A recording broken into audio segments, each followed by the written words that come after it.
Hello everyone! Narito na naman ako para magbigay ng kaunting kaalaman tungkol sa miracle fruit o calabash fruit na sinasabing maswerte kang araw kung meron kang tanim nito sa bakuran mo dahil nga sa mga benepisyo na makukuha natin sa juice nito.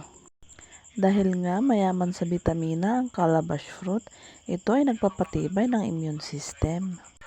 Ang calabash fruit nga raw ay nakakagamot sa sakit ng tiyan.